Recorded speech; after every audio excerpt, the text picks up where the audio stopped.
Ποια είναι η σημαία της Επαναστάσεως, την έχετε δει ποτέ? Όχι. Ήταν η επιτάση. Ναι, αυτή που λέει ήταν η επιτάση. Μπράβο. Λοιπόν, θα σας τη δείξω, θα το δείτε. Λοιπόν, η σημαία της Επανάστασης είναι αυτή εδώ. Βλέπετε? Αυτή δεν είναι η σημαία της Ύδρας. Της Ύδρας. Αυτή είναι η σημαία της Επανάστασης. Η σημαία της Ύδρας είναι και σημαία της Επανάστασης. Ξέρω. Η σημαία αυτή λοιπόν έχει φοβερούς συμβολισμούς, παιδιά. Γύρω-γύρω, όπως βλέπετε, έχει κόκκινο που συμβολίζει το αίμα που έπρεπε να χύσουν για να γίνουν ελεύθεροι. Το ήξερα. Μπράβο, το ξέρω. Στη μέση είναι το μπλε. Ελευθερία. Το μπλε σημαίνει τη θάλασσα.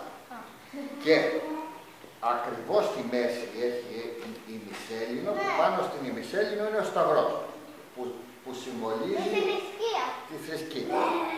Και αριστερά είναι η σημαία των Σαλαμινομάχων. Τι είναι αυτό? Ναι. Είναι η σημαία που οι Έλληνες κέρδισαν τους Πέρσες. Πολύ σημαντικό.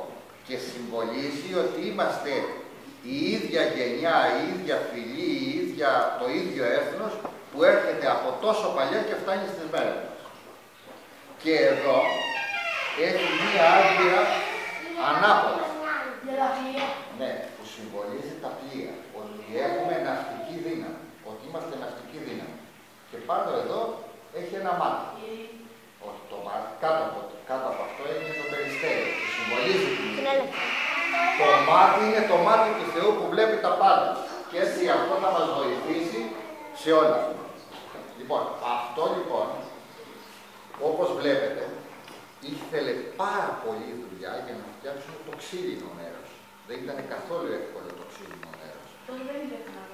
Δεν υπήρχαν εργοστάσια και όλα γινόταν στο χέρι. Το ξύλινο μέρος λοιπόν που το φτιάχνανε λοιπόν στο χέρι και ο τεχνίτης έπρεπε να ήταν πολύ ειδικός για να μπορεί να φτιάξει τη σχολή. Λοιπόν, και γιατί και το ξύλο ήταν τικ. Το ξύλο τικ ερχόταν από το Λίβανο, δεν είχαμε τέτοιο ξύλο εδώ. Για να μπορεί να αντέξει όταν θα γινόταν η έκρηξη που θα έφερε. Έπρεπε να είναι πολύ γερό το ξύλο. Τα σιδερένια μέρη πάλι τα φτιάχνανε με πολύ τέχνη και πολύ μεράκι. Όπως βλέπετε τα διακοσμούσαν κιόλας. Σιδεράδες. Ναι, σιδεράδες. Λοιπόν, και μετά Αυτό. υπήρχε αυτό εδώ. Αυτό εδώ ήταν που βάζαν μέσα το μπαρούτι. Λοιπόν, το μπαρούτι το βάζαν από εδώ μπροστά. Το μεγάλο μέρος, όχι δεν έχει μέσα, είναι άδειο. Και αυτό κρεμότανε στη ζώνη του εδώ και το έβαζε έτσι.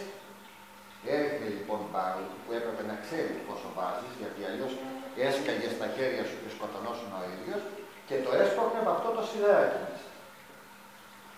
Αυτό που είπες πρώτα. Αυτό εδώ έβγαινε και το έσπρωχνε.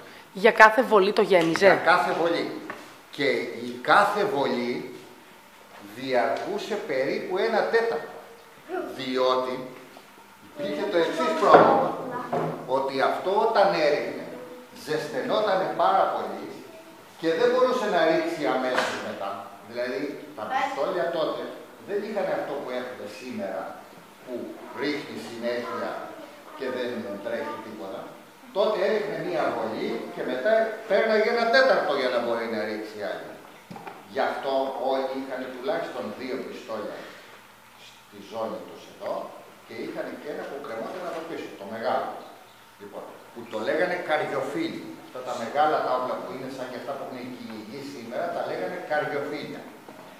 Αυτό όμως ήταν το βασικό όπλο. Και πυροβολούσε και αν δεν κατάφερνε να σκοτώσει, έβγαζε το σπαθί του και το μαχαίρι του και πολέμαγε με τα χέρια του. Ήτανε τόσο δύσκολο